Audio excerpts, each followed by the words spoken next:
Hey guys, it's the Infamous here. Before we jump into tonight's episode, I gotta tell you about our sponsor, Audible. Audible gives you access to hundreds of thousands of audiobooks that you can listen to wherever it's convenient for you. Use our link, audibletrial.com/infamous, and not only do you get a free 30-day trial of the service, but you also get a free audiobook compliments of the show. So head to audibletrial.com/infamous, get yourself a book, and get some money back into the show. Enjoy tonight's episode. Okay, hi. You're listening to Infamous Chronicles. Yeah. Love you, Dad. Turn down for what? Do you even know what's going on? This is the Infamous Chronicles. The Infamous Chronicles. Featuring the infamous Anarchy rocks. Casey Moran, The Jester. Natalie Sky, Chevy. Junkie, And Gina. Wait, what are we doing? Pardon my French, but you're an asshole. the Infamous Chronicles starts right now. All right, and welcome to tonight's episode of the Infamous Chronicles. Your roster tonight is myself, the Infamous, Drew. What's up? And then we also have Natalie back, but we're going to kind of hop in like a metaphorical Wayback Machine because Natalie never got her formal interview when on air because the episode got destroyed by Cybernet. And so we were going to kind of go back and get to know her a little bit because we just threw her in the mix. And then she brought a friend. Okay, Chris Reed. Yourself? Oh, yeah, I'm Chris Reed. Very nice to meet you. Welcome to the Infamous Chronicles. Yeah, that's more like it. That's what I was hoping for. Drew is our Sons of Anarchy Yeah. fan here, so he's going to help me on this one. So, Natalie Sky, welcome to the show. Thank you. We're so excited to have never had you here before. I'm so happy to have never been here either. You know, you just fit right in so easily. It was crazy. It's great. All right. How did you find your way onto Sons of Anarchy? And how did you make it to stay there for as long as you did? Well, the first part I can definitely answer. I auditioned. Okay. I went in for a different role than I got, and was on my way back to San Diego for my first audition. When I got the call back to go back in, I went back in, and then they hired me. So that was your very first audition ever? Or for Sons? No, that was like after a year and a half of driving up from San Diego to audition. Wow. Yeah. Driving up for a year and a half, interviews in Los Angeles from San Diego, and you get a call back. I get an audition, right? It's on my anniversary. Okay. And they call my agent. I'm like, hey man, we kind of have plans. He's like, hey man, you're fucking going to the audition. So I go. So my wife is very forgiving, and I go and do it. And like on my way back down to be like, yeah, anniversary dinner, they call me back up, so I go back up for it. And then like a few days later, I got the job. Jeez. Yeah, like, that's right. And then how long did it take you to move up, or were you still coming up? It took a season and a half, something like that, because that was season 3 when that happened. And then I moved up at the end of season 4. Wow. And stayed up here ever since? Still doing it, man. Now, do you do conventions and shows like Natalie does? Yeah, once in a while, a few a year. Yeah. Do you enjoy that, or is... Yeah. I mean, everybody's like super nice and excited to meet you, and Sons has got a particularly passionate fan base. Yeah. And I've yet to have a bad experience. When we actually did Natalie's interview that got lost, you made a comment about this. You had mentioned that you felt it was weird to get paid for signing your pictures. Yeah, I do. Yeah. I do. I feel bad because it's just, it doesn't take much for me to do it. I've done ones where it's more like casual and you're just like there to meet people, take pictures, and sign for free. And those are the best. Yeah. Like the autograph shows and the Comic Cons that are, very commercialized. It's tough to look at them through the lens that makes you feel comfortable with it. You know? Like, at the end of the day, you're making a lot of people happy, and this is what they're choosing to spend their money on. Mm-hmm. And that's like the defensive outlook. Yeah. More realistic one is a little sadder. But did you guys ever think you'd get to the point where like people were asking for your autograph? Like, what does that feel like in your head? Like, I mean, a normal person would never think to be asked that. I had a weird thing when I was a little kid. Like, I used to practice signing my name all the time. And, like, I thought it'd be for baseball. I thought I was going to be, like, a baseball star and, like, signing baseball. So I was like, you got to practice on the ball. It's going to be different. You also have to practice on paper because of cards and shit. Wow. So, like, I have notebooks when I was, like, 7 years old with my name, like, half of it, like a serial killer. Just my name everywhere. Like, fighter jets. And now you get to do it. Does your signature still match? No, it's gotten way better, dude. Yeah. I'm like 25 years older. Do you ever go full Chris Topher, or is it always Chris Reed? No Topher. Yeah. Yeah. You don't look like a Christopher at all. No, I don't feel like one. I actually changed my screen name back to Chris Reed because when I first started acting, there was a dude who had Chris Reed, and I couldn't have it. And then somehow from that point to this point, I was able to call SAG and be like, hey, I want to be Chris Reed. And they made me Chris Reed, so now I'm being... So you actually have to, like, you claim a name? Yeah. What? Yeah, because no actor can have the same... They can't share names. It's like, it's our trademark. It's the thing we're selling. So it's got to have a clear name. Do you... Like, what percentage would you say actors are using their actual names? Oh, I don't know. It changes here and there. If everyone could register their own name, would they? Or do most people prefer to have? If you got an awesome name like Chris Reed, I'm sure you would. Good job, Chris Reed's mother. Yeah, Christopher Douglas Reed is what she named me. And it's not all that. I mean, it sounds like an assassin. Yeah. But Chris Reed is just like a dude. So are you really a Natalie Sky? No. Oh my gosh. We talked about this. Oh my gosh, right? Wow. I don't even know you. Yeah, it was the nickname from the first X. Sky was the nickname, so that's why I used it. And then you just double wide it? Mm-hmm. I like it. Was your actual Natalie taken? Is that why you switched it? No. You just thought it was badass? Because I was so tired of like doing, MMA events and having the announcers mispronounce my real last name.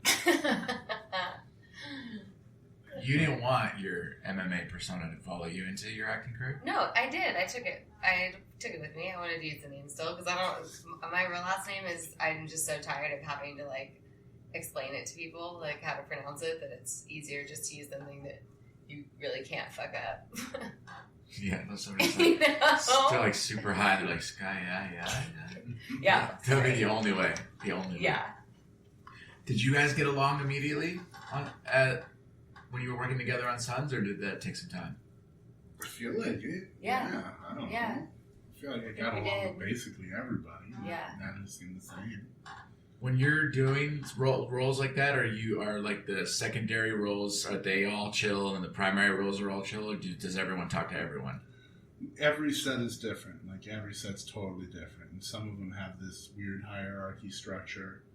And, I mean, Sons had it a little bit, but everybody was just so chill that it wasn't until you had been around a while until you saw it.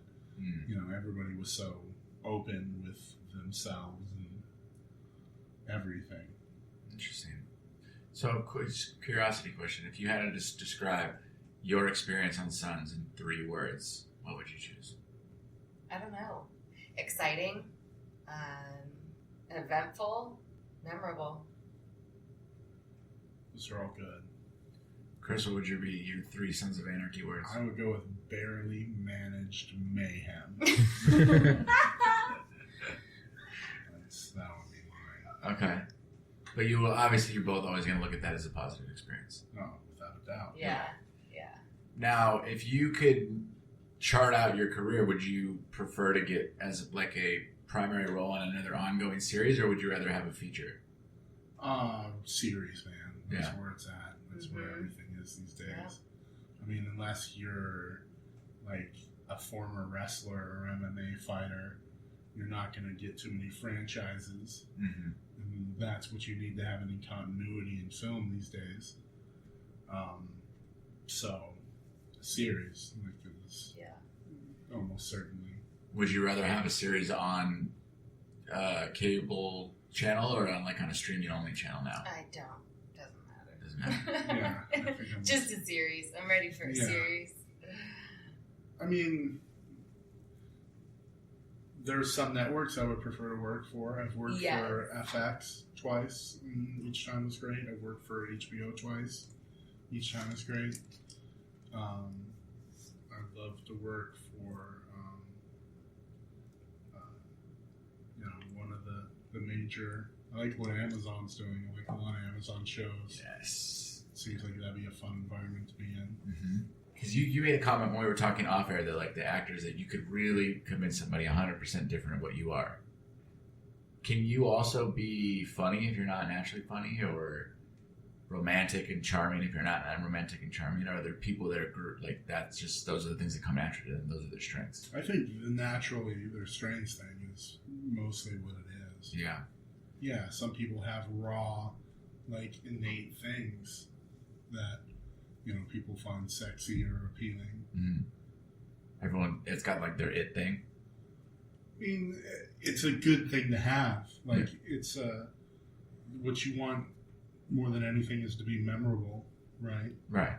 And if you have something like that, that's, like Brad Pitt, he's always been Brad Pitt. His first work is not all that different from what he's doing these days.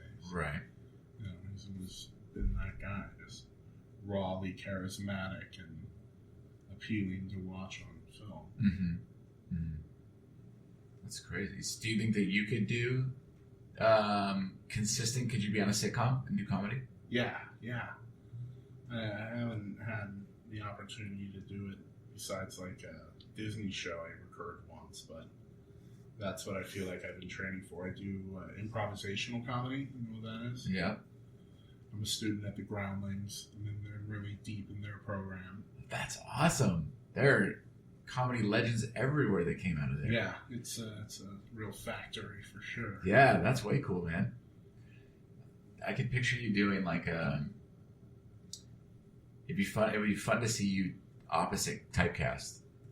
Instead of taking on the way you appear to be this chilled back surfer, laid back kind of pothead guy, it'd be funny to see you cast as some uppity, responsible Catholic dad with little kids or something. Yeah, just losing my mind all strong. Yeah. I just thought that would be really fun to see. I think to work improv in a complete opposite of who you are, you could really cut loose on stuff like that. I do a good sad sap. That's a character I do a lot. And that's kind of close to that.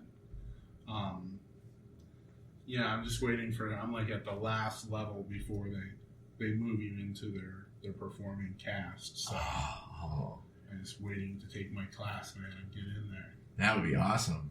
If that happens, please let us know. We'll Love to come see. Yeah. That'd be cool. What about you, Natalie? Could you do a sitcom? I would like to. That's what I was talking to Chris. That's one of my next classes I want to take is start doing some improv. That's cool. Yeah. Would you rather do more of the Modern Family type comedy or the single camera comedy? I think Modern Family type comedy. Yeah. Yeah. That would be... It's funny because if you look back at comedies, they were always kind of centered on stupid fathers for a long time. It was always the dumb dad and his family.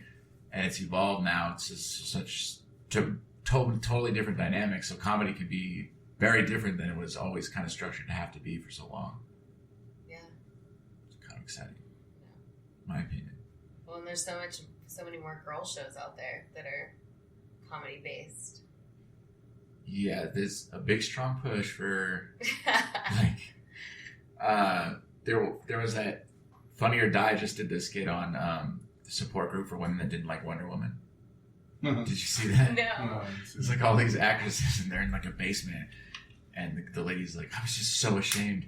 I watched it and I pretended I lied and said I liked it, and they were all it's okay, it's okay. And she's how is being beautiful and attractive and kicking ass legitimizing the female tripe? And this guy comes in a janitor, and he's I totally support you women. They're yeah. He's yeah, that movie was totally not against for supporting women. And they're yeah. And he's and fuck Glow. And all of a sudden the whole room's like, what? What did you say?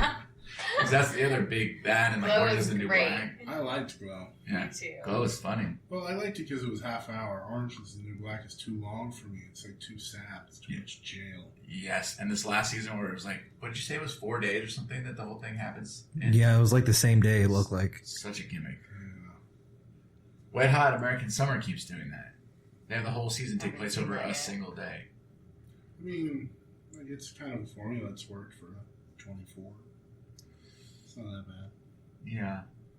But I mean, Orange is the New Black. They've got a finite amount of time. Like, they can't keep her in jail forever. I mean, but they don't have a show unless she's in jail. So. Right. Yeah. Because wasn't she only in prison for like a year in real life? It sounds right. And I don't know. It may have been multiple years, but it wasn't 20 or 10. Right. I think it was less than 5 at most. Could you do daytime? Like, Soap operas? yeah. Or? Yeah. No. Could you do that, Chris? Yeah. You can memorize your lines that fast? Yeah. That's crazy. I mean, it's not. They've got their scripts sometimes on them when they're filming that. Like, Wow, really? Yeah, they're not. Huh. They're not remembering, Richard III.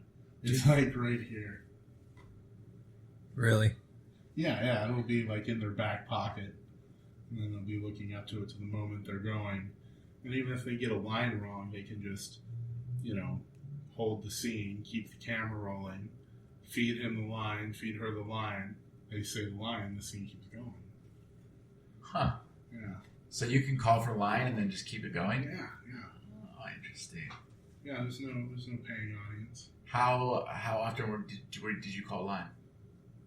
I remember only one day where I was having trouble with a line, and it was brutal because it was like a stupid one-line thing, and I had to pull away on a motorcycle. Uh-huh. So it was like just more action than anything, and I couldn't get the stupid friggin' line right. I had a little meltdown. It was terrible. Oh, that sucks. What about you?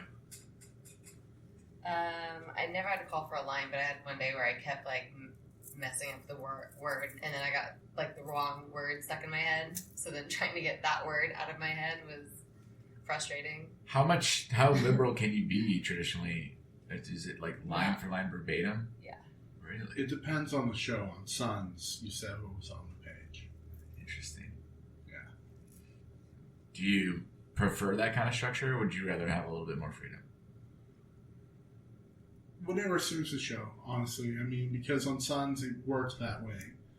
Some words that may seem innocuous or semi-meaningless now could be used, 2-3 episodes down the line. And that's how they wanted it, and that's how it worked. So, that's what you did. But there are other shows where, like Justified, Timothy Oliphant's a producer on it, and him and Walton Goggins were, like, rewriting the script as we went. But he's a producer on the show, and he has that relationship with the writers that it works for them. How long did you do that for? I just did one episode. Oh. I thought you had it recurring on it. No, I've only gotten 2 recurring gigs, man. Sons and Wizards of Waverly Place. Really? But how old were you when you did Wizards? Same time. It was a year after I got the Sons gig. The following year. They just never shot at the same time? No. Oh. No. That's crazy. Yeah. How long were you recurring on Wizards? Just 2 episodes. That's cool, man. It was fun. Good for you. He knew Selena before she was Selena. She was like blowing up to like be Selena at the time when she was dating Bieber. Is it awkward being on set with like somebody that young where you cannot say a damn thing to them really? No, I mean like it's a set, so like she's the number 1 on the show. As a guest star, you're not going to say anything to the number 1 on the show regardless. Right. Like if you want a job. So like she was really cool actually. She was chill. She signed a couple of CDs for like some friends of mine. That's cool. Yeah, she was rad. That actually is way cool. Yeah. Good for her then. And then she did the whole announcement of she has lupus, right? I guess. I think she does. She just came out and said that story. That's where she disappeared to. So deal with it. It's good for her. Did not know. Good luck. There you go. So Natalie, if you could look at like any current actress right now, as far as where they are in their career, and you could say, okay, that's where I'd want to end up being. So would you want to be like freaking Meryl Streep or like Ariana Grande, where she's everywhere? Or would you want to be more laid back but still famous? Like where would you want to land on the spectrum? I think I want to be more laid back, for sure. Especially because everything else that I'm into right now with all my sound bath healing stuff, like I can't do that if people are all overly excited about me. You know, it's just for me, and like it's just me. So definitely more laid back. Does it bother you if like somebody like a Jennifer Lawrence who's constantly talking about how she hates being famous, but then keeps acting and working? Does that kind of stuff bother you guys, or when you hear it, you're like, oh, I get it? I mean, I think you have to know that comes with the territory. So to just bash it, I feel like you're being a little ungrateful. Like you've got it pretty made. So if that's the worst thing you have to put up with, you knew that was going to come with, the job description. What about you, Chris? Would you ever want to be like Tom Cruise famous, where you couldn't even go to Target? No. It's like I met Tiger Woods once, like before I did any of this stuff, and seeing just how he interacted with people, like how he had been forced to, because everybody on the planet knew his face and knew him from something that was from different than just meeting him in person. Right. Like the amount of like how guarded he was like insane, and that sounds like a nightmare to me. Yeah, and that everyone would think they knew you, but knew nothing about you. Knew nothing about you. Yeah, it's all based on something they've been told by somebody else who wasn't you. Right. And the same goes for actors. Plus, it's once you hit the level where your tabloids are interested in you, that's the thing. Like, it just seems like a nightmare. It seems almost like I don't want to be cynical, and I'm not talking about Jennifer Lawrence, but there's like this tabloid machine that some personalities actively feed and try to be a part of and try to be, in, and that's all equally as disgusting, to me. Yeah. Ugh. Yeah. Would you want to not ever hit that level of fame either? Like maybe right below that? Yeah. Yeah. What if like... I mean, it's cool if people like recognize you, but it doesn't have to... I don't need my whole life on blast and for it to be of, importance to other people. I mean, I'm not doing anything. Would you take a role like that you knew change it? Like if somebody offered you like... Yeah, if I got a role... To lead in like X-Men or something. Yeah, for sure. You're going to be the next Khaleesi. For sure. Yeah. I don't think I would be able to say no. What about you, Chris? Could you do it? Yeah. I mean... Yeah. Because that's the whole point, right? Yeah, that's why we're here. Right. Like I'm here to try to find a lottery ticket. And find something that's going to take care of it for a while. Yeah. Because I have to deal with the anxiety that comes with not knowing when I'm going to get my next job. Yeah. And I wouldn't do that if there wasn't at least a slight statistical chance that I'll find something that breaks me into that level. Because, I mean, what percent out of 100 would you say people that come here to act, they actually act? Not a whole number. Not even a 1, you don't think? No. Oh, my God. That is so discool. Congratulations to you both, then, for being in an infinitesimally small percentage of people on this planet. I mean, that's pretty freaking awesome when you think about it like that. A lot of stuff that has to line up. Yeah. That's for sure. Do you think that if you haven't seen Sons of Anarchy or Wizards, Chris is, I'm gonna say, so you're 6'5"? 6'6". That's a good guess. 6'6", what, 250, 280? Thank you so much. That's exactly what it is. There you go. So 6'6", 280, and beard. He's got a big, like borderline reddish brown beard, brown curly hair. You look like Hagrid. I mean, you can boil it into it's like terms. If you took like a Hagrid, Patrick Swayze, and like a super bad Jonah Hill. Wow. Like... I'm talking just facial hair. I feel like you just put Patrick Swayze in there to soften the blow of Jonah Hill. I mean, it wasn't intentional, but I'm glad it worked. It worked. No, but for all that being said, that's a very unique look. Will you make an effort to maintain that look because that's how you're now identified, or how much control do you have over that? It's kind of a weird thing. Yeah, I didn't mean to be offensive. If I was, I apologize. No, not at all, man. I was just joking. All right. It's like I want to have a unique look, right? Right. And I kind of made the decision to just kind of go more character-y, like just like total backwoods, hillbilly redneck with it. Right. And once it got really long, I was like, I'm going to cut this all off, and I'm going to, shave. And my agents and my manager was like, no, this is a good look now. So it's been a little bit of a curse and a blessing because it's very unique. And at the same time, I kind of just want to be shaved. And what were you like before you got sons? I was bearded because I was doing the same thing. I was trying to get a tougher look. So this has been you for a while now. On and off. Wizards was shaved. Uh-huh. I did a Big Bang Theory at the same time that was shaved. And then I've done one other job that was shaved. And everything else has been bearded and curly? Bearded and curly, yeah. That's cool, though. I mean, that means your look's working. Yeah, I think so. Yeah. Could either one of you do full prosthetics? Like Mystique level prosthetics where you're in it for like hours every day? I don't know. Yeah.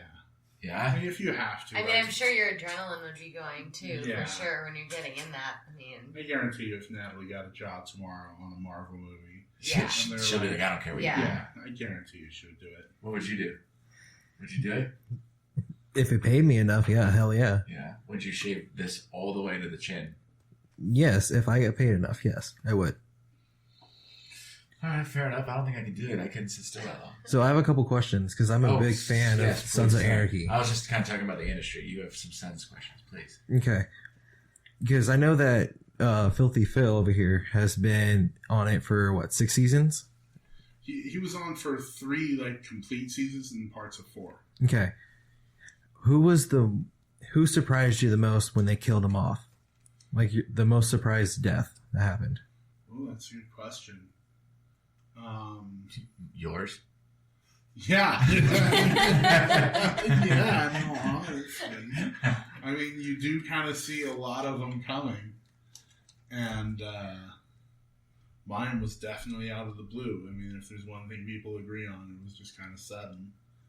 But I remember when I found out Opie was dying, that was kind of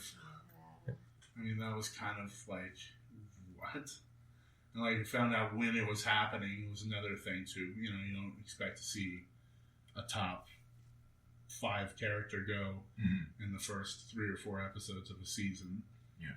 And then that happened really early. So that one was certainly surprising. One of the prospects on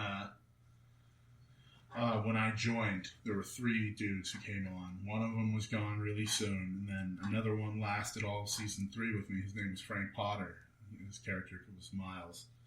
And he got killed in an episode that when I was reading it, I thought I was going to get killed in, because that was the Russian roulette episode.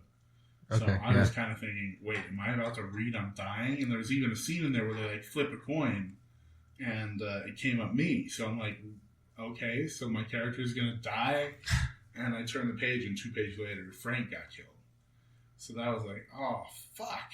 And he was like my best friend on set. Like we shared our trailers were always right next to each other. So it was a real bummer to have him go away. Yeah. So you had no clue? Like when you get hired onto a job like that, you don't know? You just, No. hey, today we decided you're not on the show anymore? The contract that Natalie and I were both on is like a week-to-week deal. Like, Really? yeah. Mm-hmm. Can happen at any Episode time. to episode. Yeah. Wow. And people would say that you get told beforehand, but that didn't seem like a guarantee. I went to a table read for one of the season premieres, and one of the dudes whose character in the first draft survived the premiere and looked to be set up for a major role going forward. due to something that was out of his control. Like, the dude had nothing he could have done. His character got killed, and he didn't find out till the table read. He showed up at the table read, and somebody was like, "Oh, I'm sorry, man." He's like, "What?" And I remember watching it happen. I'm like, "Oh my god, that actor just found out." Pretty much what happened to me, except it was someone from art department came by because they were checking out Diosa to see what they were gonna do to destroy it. And they're like, "Oh, that sucks." I'm like, "What?" And they're like, "Oh, you didn't hear yet?" I'm like, "No." Yeah. They're doing prep for the next episode. Uh-huh. I was like, "All right, great." So how did they tell you? They knew that they were coming in because there was going to be a massacre. They're like, "You're dying. There's a massacre in Diosa. We're coming in here to." We probably should have start said. checking everything. We probably should have said spoiler alert. Sorry, everyone. That's crazy. So that's how you found out? Yeah. Just like get your death soon. Yeah, and then it was like, now I have to work the rest of the day. Like, I just found out I'm going to die. And now I have to be here the rest of the day. Oh, man.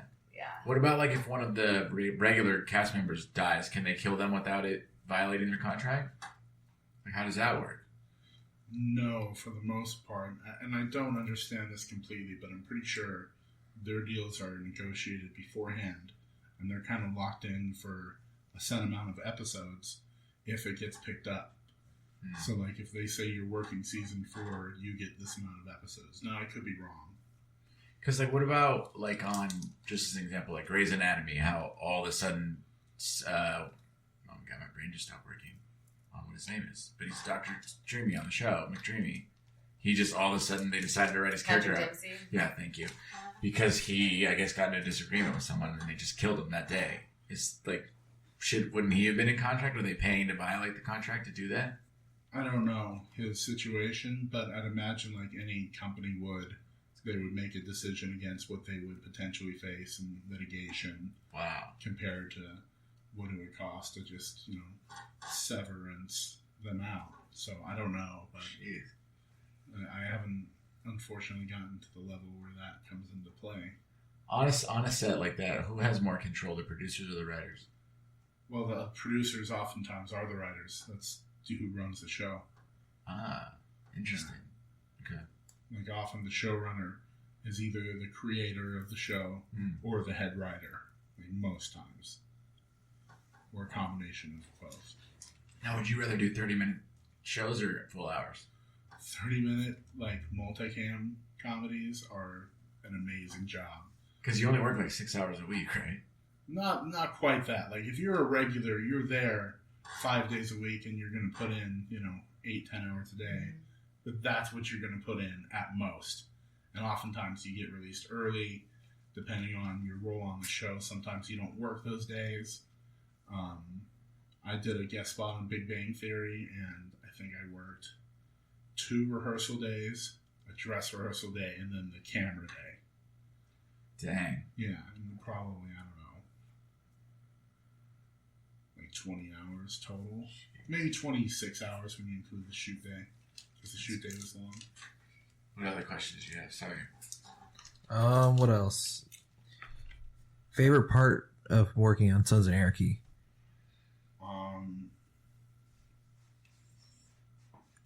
Having a job. Like, if I made it specific to Sons, all the action, like getting to ride, getting to shoot guns. I shot a guy in that world. That's kind of fun. That is cool. Yeah. Natalie? Just the relationships. I just moved to LA, so I was super new here, and I made some pretty cool friends that have lasted quite a while. And Chris and I are like who? neighbors. Oh, yeah. Sorry. Yeah, so we have fun and hang out, and I don't, if it weren't for that show, I wouldn't have crossed paths with all those people. So everyone is really close to Offset. Yeah, I feel like we are. To a degree. Like, since it ended, no. But when we were working, yeah. Well, that's what I meant. Yeah. So when you leave a show like that? When you see each other, it's kind of like picking up where you left Yeah, off. It's true. When you leave a show like that, people don't keep in touch normally? Yeah, it's another workplace, man. Like, everybody there, it's a career for them. You know, you're not necessarily, I mean, like, if you're there from day one, I'm pretty sure there's a lot more attachment to it, especially, like, having everybody gone through the same anxiety of, you know, are you going to get picked up? Is the show going to be a hit? Is it going to go? And, like, if you're from day one, I'm sure there's a bond that forms from that. Mm-hmm. But, like, for my situation coming in season 3, getting, like, fully embraced by everybody being wonderful, and then, you know, getting killed in season 6, and then the show just kind of goes on, you know? It was there before I got there, and did you stay a fan after you were no longer on? I always liked certain aspects of the show. I loved when it was sticking kind of to the broad poetic themes that accompanied Shakespeare and some of his ilk. And then it kind of got a little, like, I don't know, the CIA got involved. Yeah. Rocket launchers were being shot, and I need a little more, like, a little bit more groundedness to it. Yeah. So, like, it got a little weird for me there. I loved it whenever they were funny, like Walton Goggins stuff. And season 5 was, like, the most amazing thing. Kim Coates. Kim Coates, yeah. You think he was Kiki. the funnest? Yeah. So, like, I like it. Do you want to end with that one? Or we still have more time? Oh. That'd be interesting. No, I'm curious about that question. Okay. Favorite actor or an actress you worked with Sons? On Sons with? Can't say each other. I'm going to let Natalie answer first, because I think we might take the same person. I've got a backup ready if she doesn't. Well, my first speaking part was with Donald Logue, and so that was a big moment for me. And he was amazing, really cool guy. Just was like, don't sweat about it. Like, totally got me out of my own way. That's cool. Yeah. But did he stay your favorite? We didn't get to work together again after that. Oh. So I guess it just depended on who was there. Everyone was amazing. I mean, I had a blast with everyone. I couldn't say there was one person that was just my favorite to work with. Yeah, I can talk for several minutes about all of them and their various qualities. Yeah. But Jimmy Smits was, like, exceptionally nice and exceptionally kind. And, like, nothing at all you would expect, especially, you know, having seen his career before getting on the set. Right. Yeah, that's very true. You know. Do you think it's because he's never kind of, like, he's a character actor that's never fully broken through, that he's able to stay chill? I don't know, man. Like, he was in Star Wars. Like, I know, he's I know. Broken through. But he's never, I would say, like, he's never top-lined anything. I think he has, though. Like, NYPD Blue, that was... Sorry, Jimmy Smits. Clearly I'm not a big enough fan of your career. Apologize. I think that's the thing, is that his work is always so understated and serving to the story and the script that, you know, maybe more bombastic and I think he does a good job of just choosing to stay out of, you know, the tabloids, out of the light and stuff. Absolutely. You know, He's it's just a great, it's a fabulous choice the way that he does that. yeah, it just comes to work, man. Yeah. So I know that Natalie, I know what her all-time favorite film role that she could have would be, if you could have had any role in any film that has ever existed, what would be your dream have gotten? I think my hero, my first hero of the screen was Luke Skywalker, Mark Hamill. And he lived in the same neighborhood I'm from for a while. Oh, that's cool. Like, he was always like Luke Skywalker is pretty much it. Maybe Indiana Jones #2, but that's pretty badass role. Both and then Luke went on to also be the greatest Joker ever.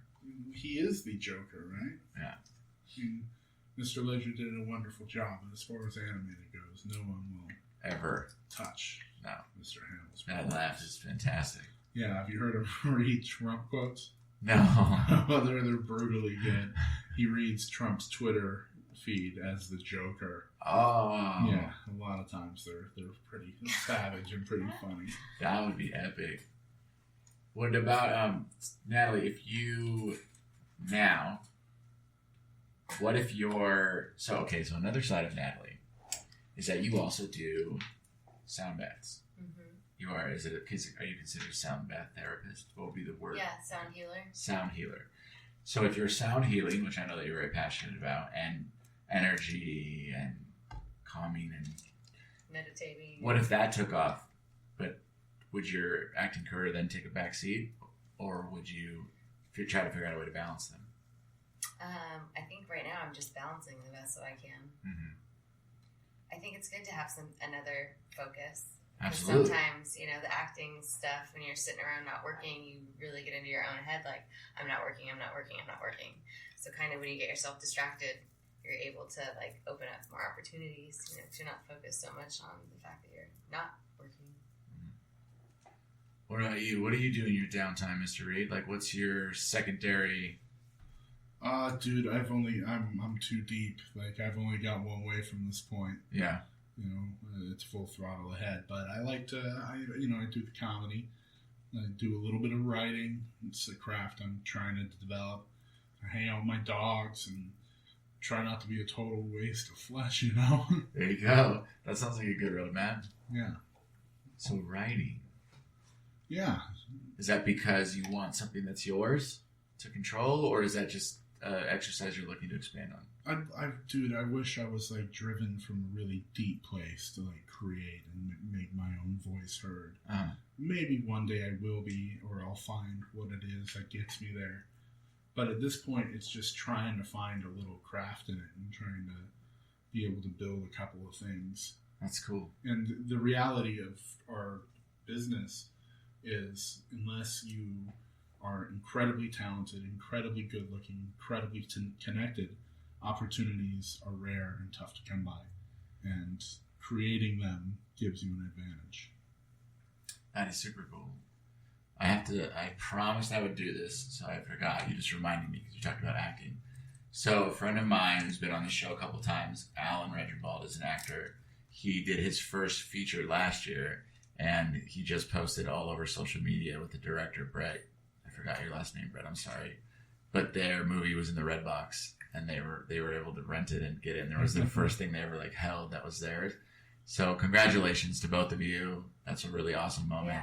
Yeah, that's rad. So, and it's all about collecting the little things to make up, Yeah, like that's a cool moment, walking up to it. And they've remained really close. And that director, my friend Alan, just wrote his first short, and the director's like, "I'll do it for you," and just sweet deal. Got this guy that directed a feature now to go direct his short in like a hotel room. So it's pretty cool. Yeah. Congratulations, guys. Well, that is going to do it for us this week. We really appreciate you coming on, Chris, and now back to the regular Natalie. Thanks for doing a backwards interview. Yeah, we appreciate it. Anytime. It was so great. Hopefully, maybe you can come back and do the show again maybe, sometime. We'll see. We'll talk about it. Maybe. And Drew, first job doing an interview. You did good, buddy. Thank you. Proud of you. Yeah, you got a great voice for this. Yeah. Very calm. I appreciate that. He gets so nervous. He's so natural at It it. doesn't Right? all have to be flash and bombast like the infamous. See, flashy. You're not flashy. We're perfect. Yeah. The yin to my yang. My bad. Oreo, baby. There you go. Right. You do the good part, but I complete the sandwich. Yeah. There you go. You would just be floppy white stuff hanging around without him. An amoeba of cream.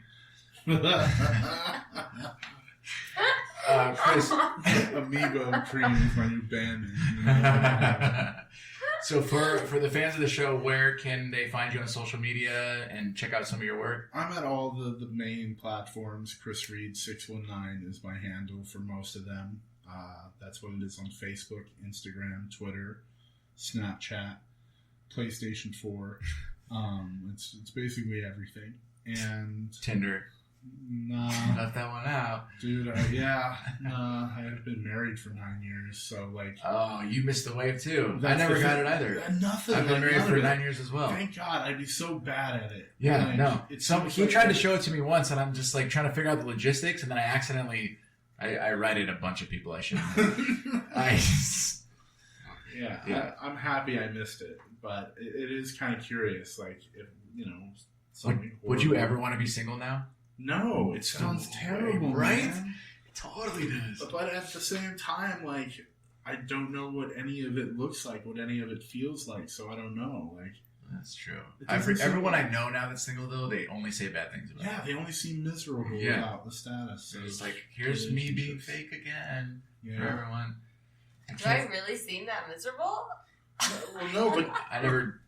we're We're gonna want to turn this. stick our but, feet like, out of our mouth here. Like, are you on Tinder actively? every No. night? See, like, that's what I mean. Like, that's where it seems like a lot of the misery is. Plus, No, I don't have any. girls usually aren't the ones out seeking. They're usually the ones getting seeked. Soaking. Through the heat. Yeah. To the missile. Exactly. Seat. So all you really have to do is, like, go outside. Your problem is solved.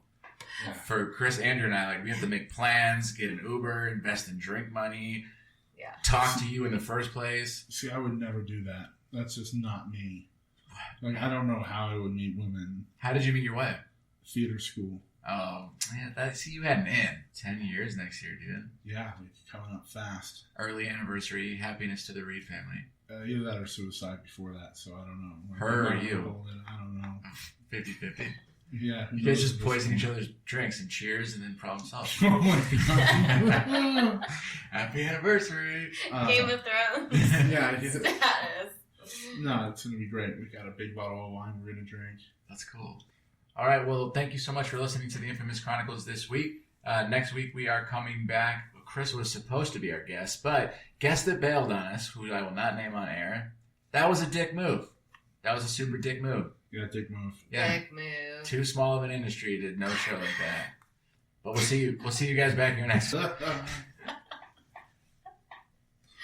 If I was you, I'd wanna be me too. I'd wanna be me too. I'd wanna be me too. If I was you, I'd wanna be me too. I'd wanna be me too. I'd wanna be me too.